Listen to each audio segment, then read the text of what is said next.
What doesn't kill you makes you stronger. Stand a little taller. Doesn't mean I'm lonely when I'm alone. What doesn't kill you makes a fighter. Hi, everybody. Welcome back to Everyone's Addicted. Today, Holly has graciously come on to share her experience and her knowledge on addiction. And let's welcome her and take it away. Holly, thank you for joining us. Thank you so much for having me, Jasmine. I appreciate it.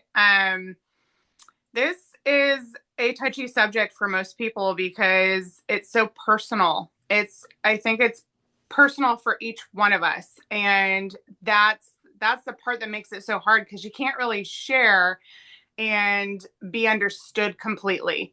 So I'm glad you're doing this podcast because it is sharing different angles and different people's stories so that way people can resonate and not feel alone in their own addiction. So thank you for doing this for us. Well, I'm an addict too, right? So that's why I do it, because I know that we're all unique. So people resonate with different things, and being able to hear other people's stories, you're exactly right. It makes you feel not alone, and sometimes keeps you going because of it too, right? You're like, well, if they survived that, I can survive this. Do you know what I mean? So I just think that it helps from so many levels, so, and it humanizes us, right? For people who don't understand addiction, like my grandmother watches this, and she is very she grew up in a church. She's very sheltered, so she's really opened her eyes to my life, that I maybe didn't really want to know certain things. But you know what, if your secrets keep you sick, so I might as well just tell my truth when I'm talking to people, right? So I'm totally like you. It's like, remember from book, ask me anything. And that's why when I have conversations with people, I don't mind sharing personal things of myself either, like while we're talking, because I don't need to have shame. I don't believe in it because of my recovery. Yeah. Anyway. So my story's a little thick. So if people don't want to listen to it, this is your time to not listen. I'm giving you a pause. But I was heavily abused as a child, and I'm sure that is a commonality with some of us. It's sort of what drives addiction, right? Looking for that peace, looking for like just sometimes looking to just not feel anything. So that was the case with me. My father was sexually abusive, so I was through EMDR, which is a treatment that is commonly used with people with post-traumatic stress disorder. Those memories say it probably started around 2, but my very first memory, which is sort of solidified in my brain, was when I was 3. So I was very, very young when it started, and I was so young, I didn't know that it was wrong. Like it didn't feel right, but it didn't feel wrong. Like I had didn't know anything different in your life. No. So little, right? And I'm so sorry that that happened to you. Like I whenever somebody tells me stuff like that, my heart goes out, because I couldn't imagine being a survivor of something like that, because it's hard. Rough. I'm not gonna lie, it's rough. And so this is like your person that's supposed to take care of you and protect you from the people they're telling you that are dangerous, and they're dangerous themselves. And so it's very confusing. It's challenging to navigate through, to even navigate what's true, what's not. It was a challenge for me, just that part. And my mom, of course, my parents came from their own traumas. So in my healing, that actually helped me understanding their stories as much as I could find. They wouldn't really tell me anything. I just had to sort of put it together, which I was able to put a pretty good picture together. My mother came from a broken home. At one point, her father his stepfather, so my grandfather, but my great grandfather, he was part of the Sicilian mob that came from the East Coast to the West Yeah. Coast. They're trying to establish dominance. So that's who raised her. And so when you see the story of what made them, it gave me compassion because I was like, well, I don't think they meant to hurt me this way. I think they just had so much heaviness and pain, it spilled onto me. And they didn't know how to live life any differently than they were shown. And same with my father. He so this story goes that my his mother had postpartum depression really bad, sent him and his brother on a bus, just sent them away. They were maybe 2, 3 years old. Oh, Um, crap. yeah, just so then the father, he was in the military and he was away. So he sent her to get treatment, which was electric shock back then, which was Uh-huh. not good. I just picture it. Oh. Totally fried her brain. She was deemed mentally retarded the rest of her living life. Had to be in a clinic to be taken care of, and the boys went into foster care because the father didn't want to take care of them. So I can just imagine, but then and they were separated. So I can just imagine what their true story is. I have no idea, but I know from the person that raised me for a good chunk of my life, it had to have been pretty bad. Well, my Um, mom was the same way where her mother came from Ireland and okay. was married to we found this out later, but so my mom thought her whole life that her mother had killed herself in a mental institution. When I was 14, these people came with adoption papers saying that they were her siblings and that my grandmother had never passed away and had two kids. Then my grandfather's name was on their birth certificate too. So Oh, this was really crazy. And then it came out that she was married to three different men at the same time. She was married to my grandfather. There's all these siblings out there that she had never met. And so I understand her, like she didn't know how to be a mom yeah, because of all of this. And then when this all hit, that the just I wouldn't say like postpartum, but it's similar. Like it was she yeah, was just not like her whole personality changed and she just started to hate the world, you know. So yeah, I get what you're saying when you say like even but I always had something against her because of how she treated me until I got older and like looked at this, like you said, and looked at it as like I'm a human, I've made mistakes, and these are why I've made them. And so yeah, obviously she did her best with her upbringing, her and stuff like that too, right? So I totally yes, resonate with that background as well. And I think that's an important part, like you said, to healing is being able to understand them because otherwise that resentment doesn't go yeah. away. It doesn't go away. No, I hated them for the longest time, especially my mother because they came from like the one side came from more of an upper class, right? So it was just sort of you painted the windows in the holidays. Like we look like this perfect family, but you go inside you open the door and it was a nightmare.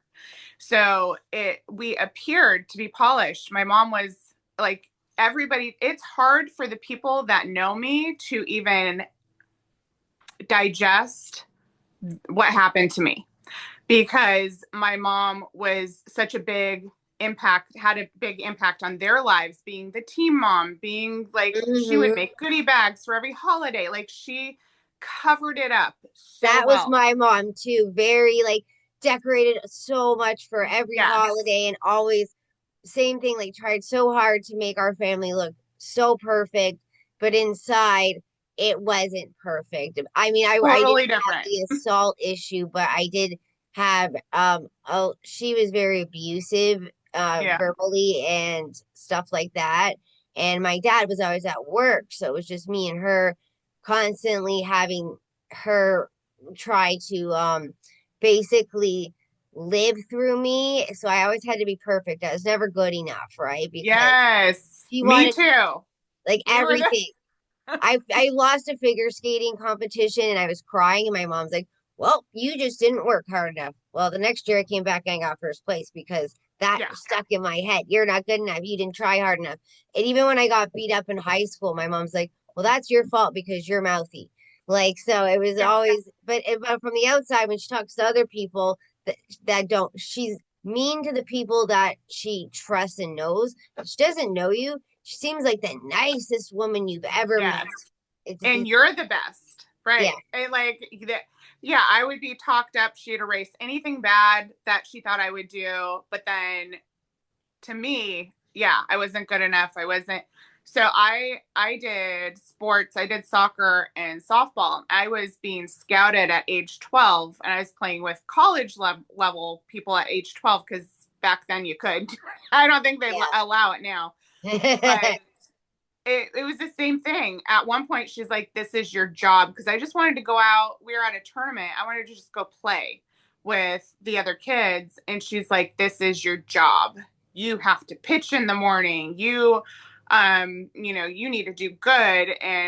Uh-huh. And then so she would praise, but then not. But then my Yeah. father all the time, "You don't want to get a big head. You're not good enough." So it was, and then everybody thought I was so humble, and I was like, um, It's like it was no. more fear based. Yeah. I was antisocial because my mom picked at me so hard, even with like if we went somewhere, she would watch everything I did and said and pick apart my conversation, pick Yeah, apart how I played, every little thing. So I was like afraid of people. And I was the same way. I would skate at 5 a.m. and then go to school and then eat supper right away and then go yeah, skate until bedtime. And it was just constantly and I used to love it and she made me hate it. And yeah, so that's what led me to once I quit doing that, that's when I started to slip into the bad crowd and all that kind of stuff because I guess I didn't really have that other outlet because I didn't like it anymore. And I also had this, I was bullied really bad. So I just gravitated towards the kids that were kind of like me, and usually those kids are also going through trauma, and yeah, you kind of I don't know, people kind of meet themselves in the middle because they have the similarities and they can connect with each other and understand, yes, a little bit. So we would do like ecstasy and sit there and have such deep conversations and stuff and think that like we're so close, but really it's just drugs making us do yeah. this. It was just the drugs, chemicals. Yeah. I The chemicals between us. The That song. craziest part is I used to skate at 5 a.m., but my mom would rent the ice with another person. And he and I we were the same age. We were in the same class. We would skate together.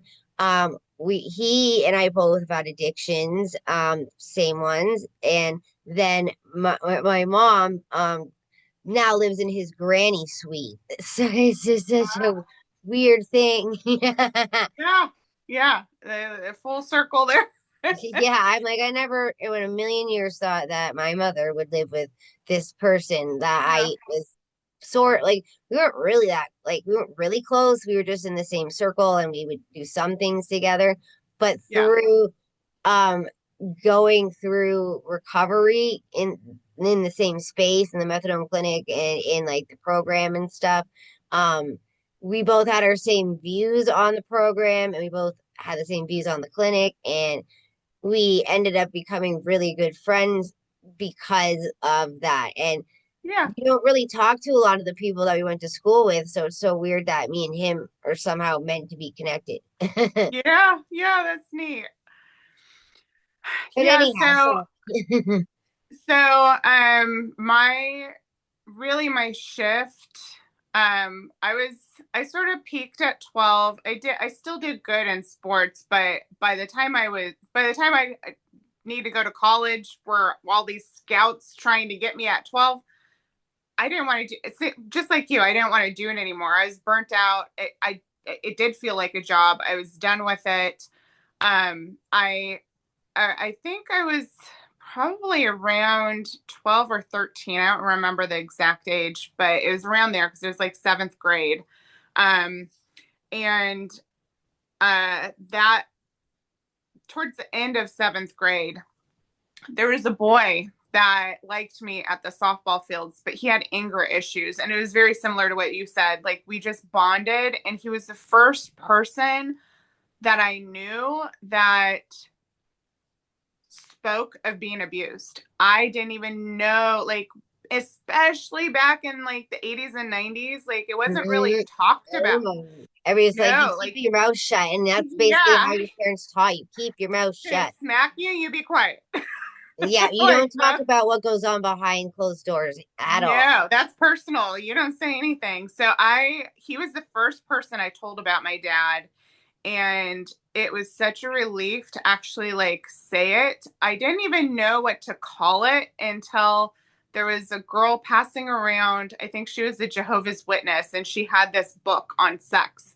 And so it was being passed around like, oh, what's that? And it talked about being molested. And I was like, oh my gosh, molestation. That's what my dad's doing to me. And so I didn't even know what to call it. And because my mom sheltered me, and then my dad abused me. So That's it so was like I was in sad. this little sick bubble, you know? Hmm. And so I tell Mike what happened, and then I decide I'm going to run away. I'm going to run away. So I do. I'm in good shape. I run.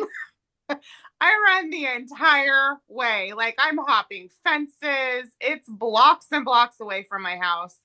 And I run, I get there. I get there, but then not realizing that his house is dangerous. The mom realizes what happened. The dad's already drunk. You know, he would beat Mike. And so we got locked in his bedroom. The mom calls my mom, says, I'm gonna come help you. But I made it my greatest gift to myself is I made it public. So my mom couldn't hide it because now people Yeah. knew. So she Oh would look yeah. bad if she stayed with him Couldn't because stop it. she couldn't stop it. So it was I don't know that I really thought that through. It was just I was done.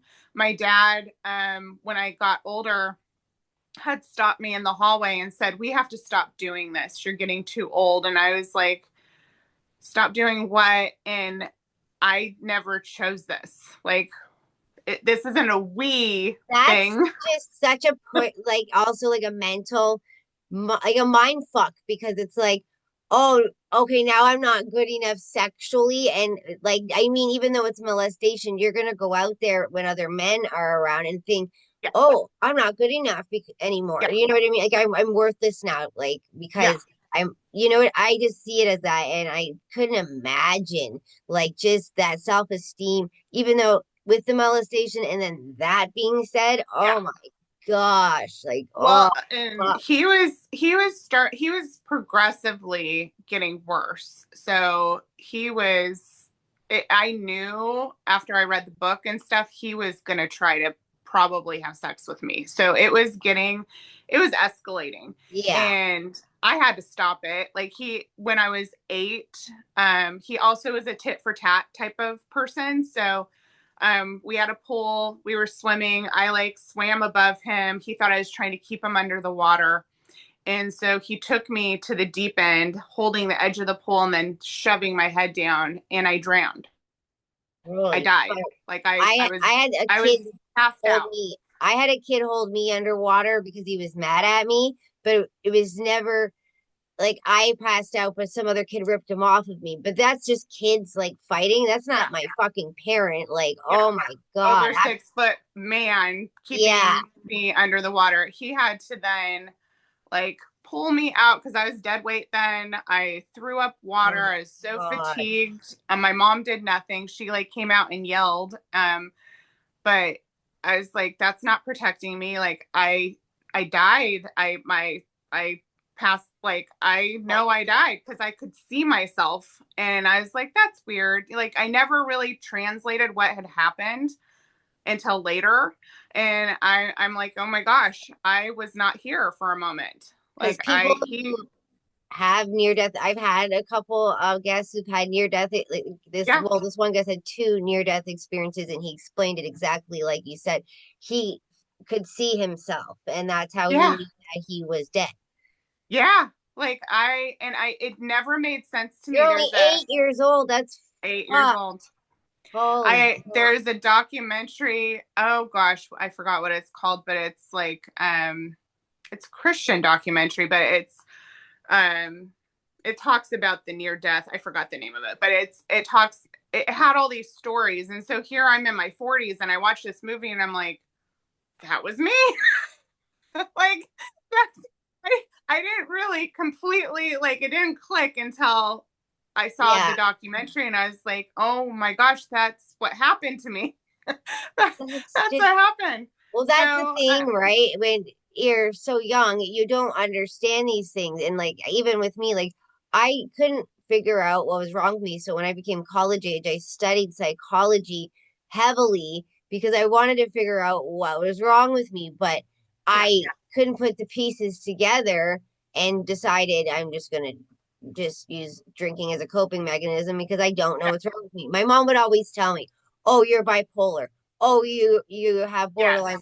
yes, She'd make yeah, up whatever diagnosis she thought, and she yeah, would drill it into my head. So that's why I would search so hard to figure out what truly was wrong with me. And until I went to the methadone clinic and had a real mental health assessment, did I finally figure out all, like, same thing, like connect the yeah. dots to what was wrong with me. And I was 35. Like it was it like Well, yeah, and I think it's really easy for um psychologists really to diagnose you. Like you go in and you think you have something or you're imbalanced that they're so quick to, oh yeah, okay, you have that or you have this. They do the little let's do the assessment. It fits, but it's not true. It that was such a frustrating part for me because I was like, I don't feel like that's true. I had But a they would lot of diagnose. counselors that even like they would be giving me assessment, but yet they'd be doing emails on their computer, not truly listening to me. So I Yeah, totally get what you're saying. And yeah, they put you on this medication that didn't do anything for you, and then you had to get no, off of it. And like I just had because it was the methadone clinic, they actually dug deep into it. Like it was yeah, a long assessment. It wasn't like the ones I'd had before. So it was so weird to actually have finally figured it out so late in life after attempting to figure it out most of my life. And a lot of it really does just lead back to my childhood and my anxiety and all of the PTSD from bullying, my mom being not there for me, and my yeah, dad always being gone, and just like letting my like kind of not protecting me. Like I guess like yeah. I wasn't in the same like sense with you, but my dad wasn't protecting me from my mom, who No, was not being good, and she would also abuse him too, and yeah, then she would just disappear for a few days and stuff. Like she just, I don't know.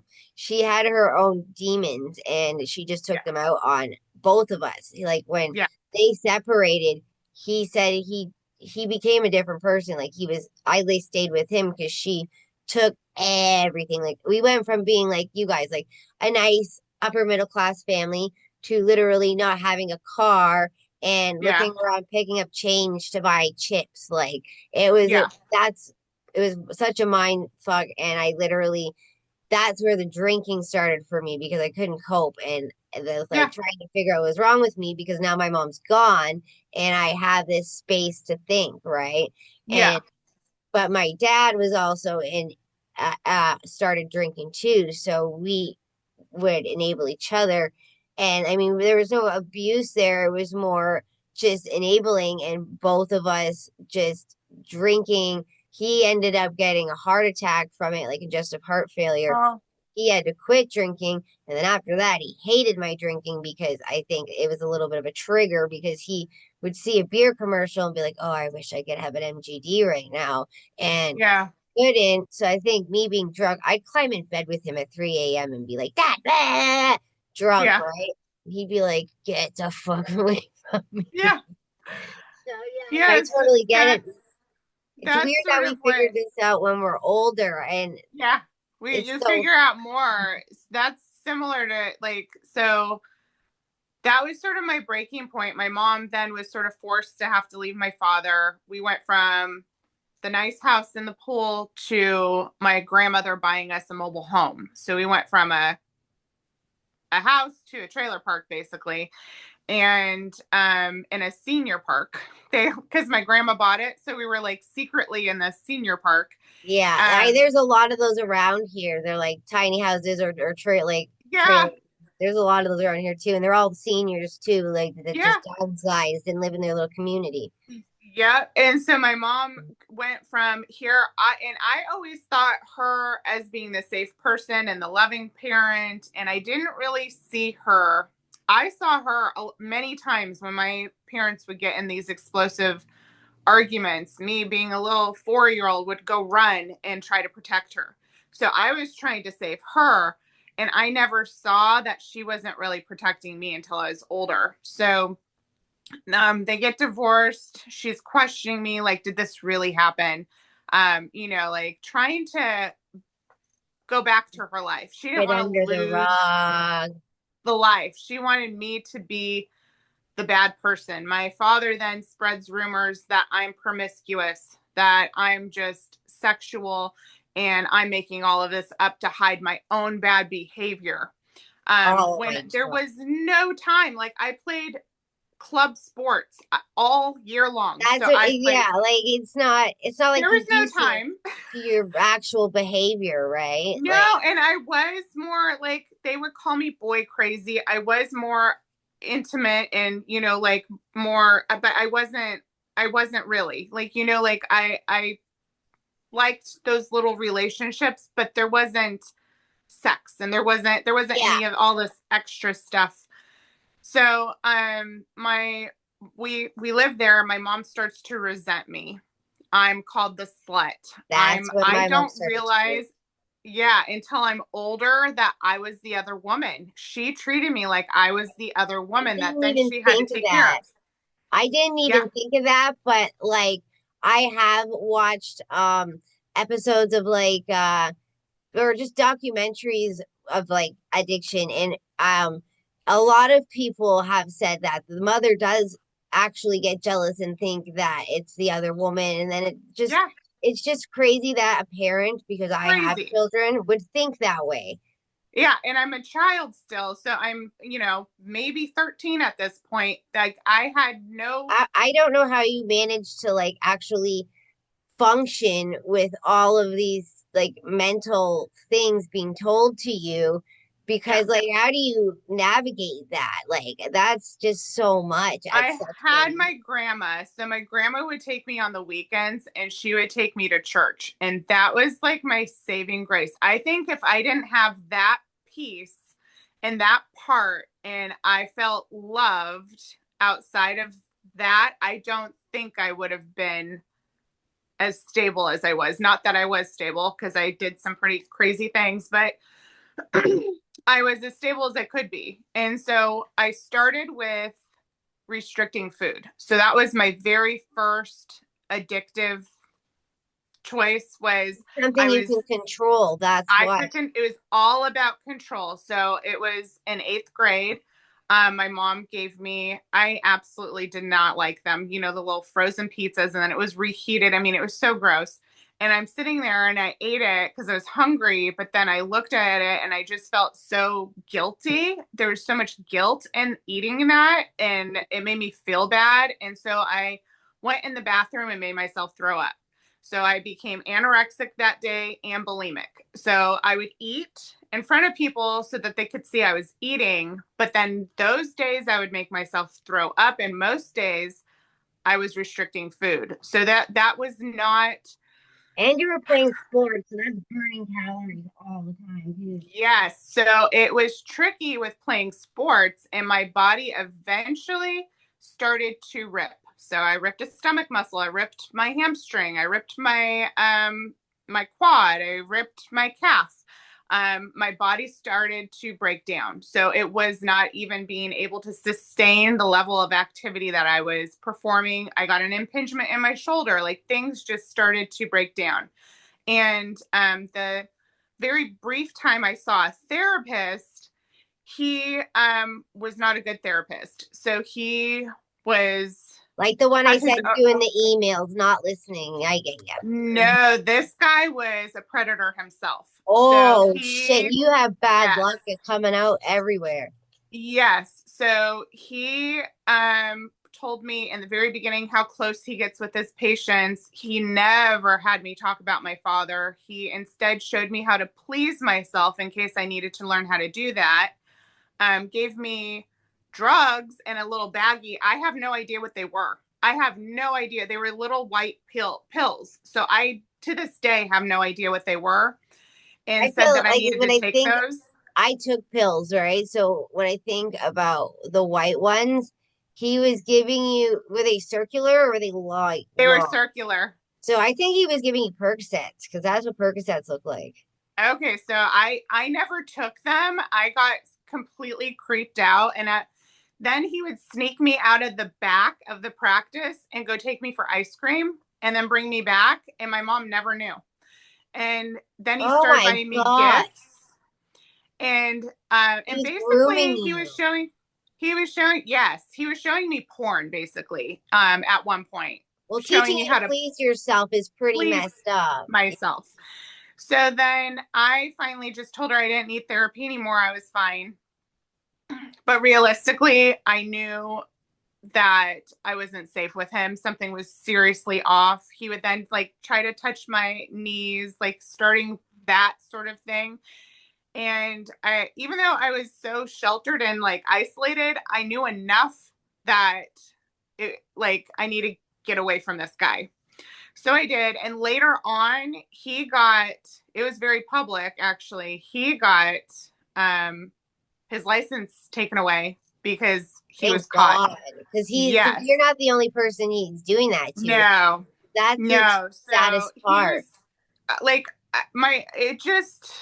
it was just sort A of a lot of storm. sexual abuse for you, like at such a young Yes. age that like I know somebody that kind of had a lot of sexual abuse when they were younger and it really made them not understand sex. So when Yeah. they went out into the world, they just didn't know how to actually go about having No. sexual relationships because Well, and then you have that emotional component, and when you can't regulate your emotions and then you want to feel loved, that's sort of where my story goes. And so I'll mention, I mean, there were some rapes as I get older, but my mom, she really devastated me. She isolated me from my grandma, which helped raise me pretty much because she took me on the weekends.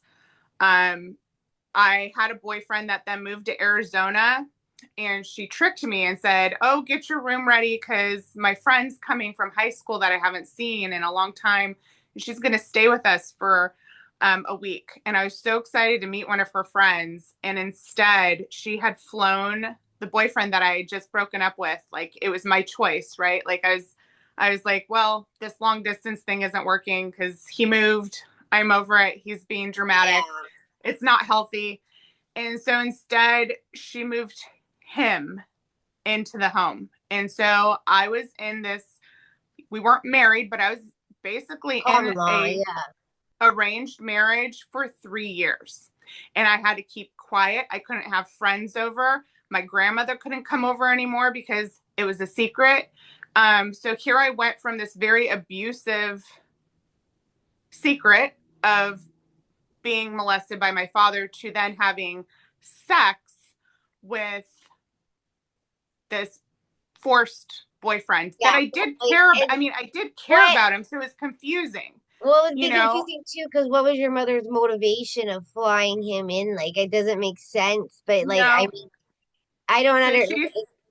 That's literally, this will make you cringe, but she sat and read a book in her bedroom, which was always romantic novels. She set up a little tray with condoms and a candle, and that was my first time.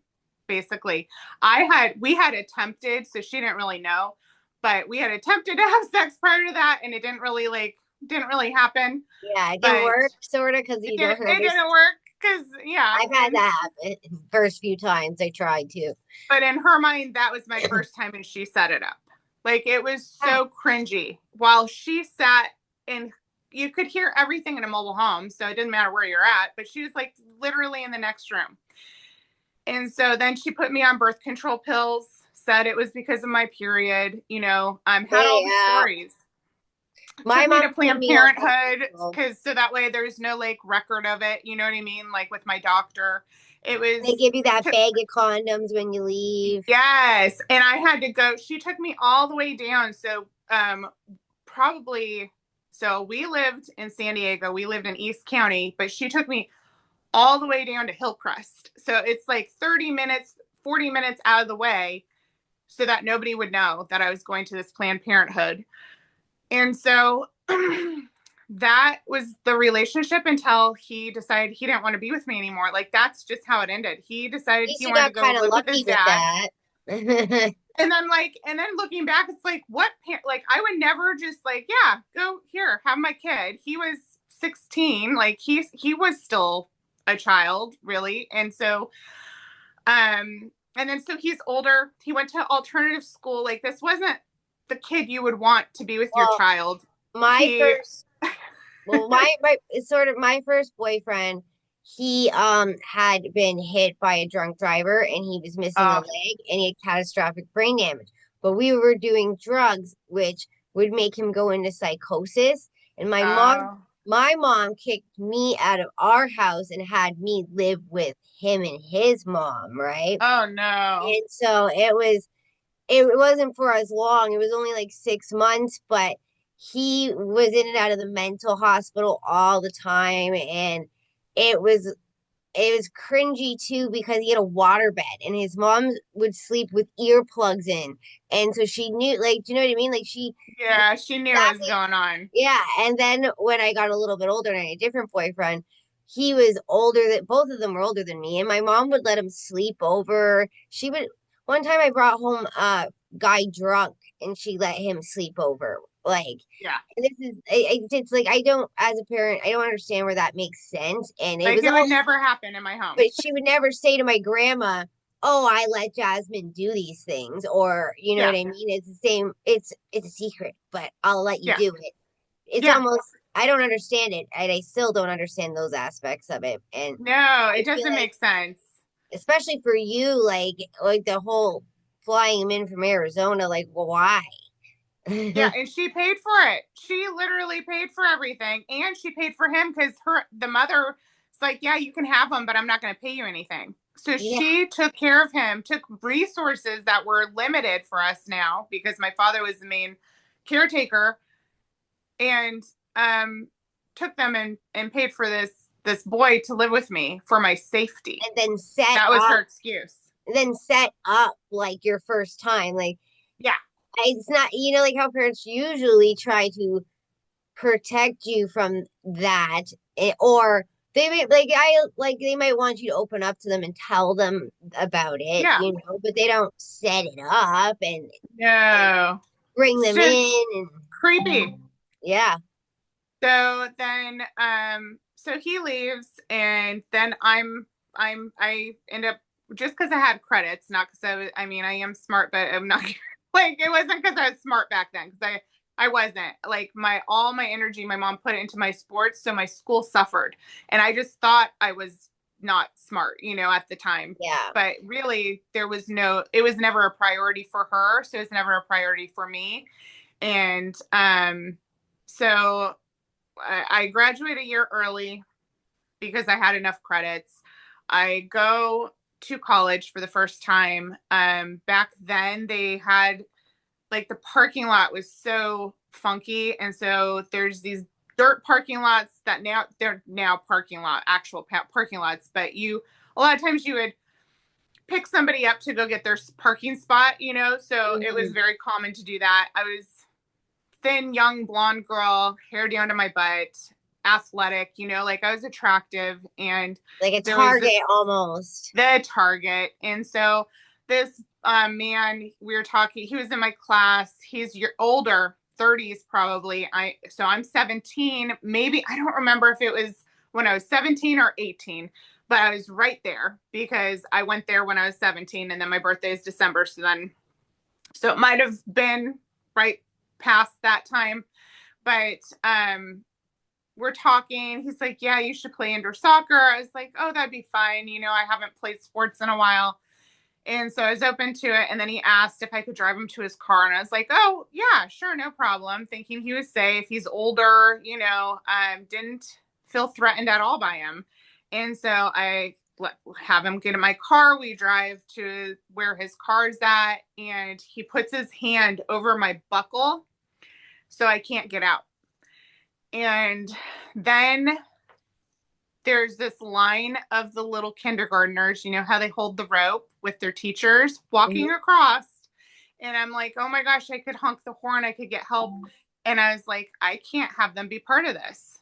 I cannot make them, they could save me, but then they're going to be traumatized. I can't make them part of this. So anyways, I get assaulted.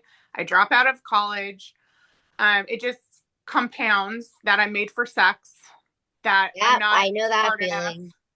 enough. So this whole time I'm at my worst for anorexia. I'm like, you can see the bones in my face, which had never happened before, but I was that thin.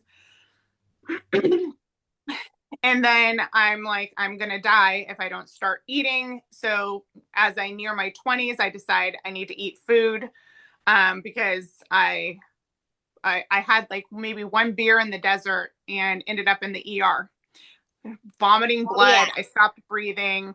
And so I had attempted some drugs, but I thought I was allergic to them, which now I know that I've done my genetics and stuff. It's like, oh, okay, well, that makes sense. My body doesn't like it.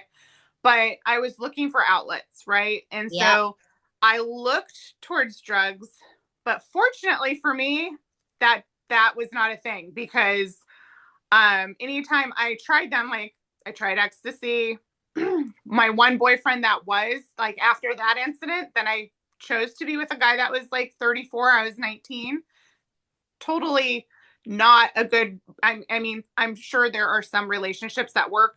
This was not one of them. Like, this is just gross. I had one too where I was 24. I had just entered a program, like a 12-step program, and he had just entered the 12-step program. He was 10 years older than me, and he just basically used me for sex while telling me what I wanted to hear because I was vulnerable. Do you know what I mean?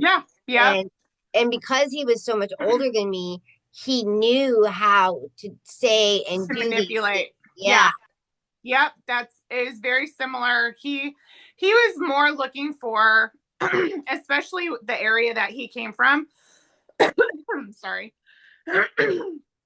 They dated younger, right? So he was looking for that little trophy wife, and I was not ready to be in a relationship. In fact, I always considered myself the runaway bride, because I've been engaged 3 times. I am so right. I'm like, I've no. been engaged so many times. At that moment, I'd already been engaged, and I ran away.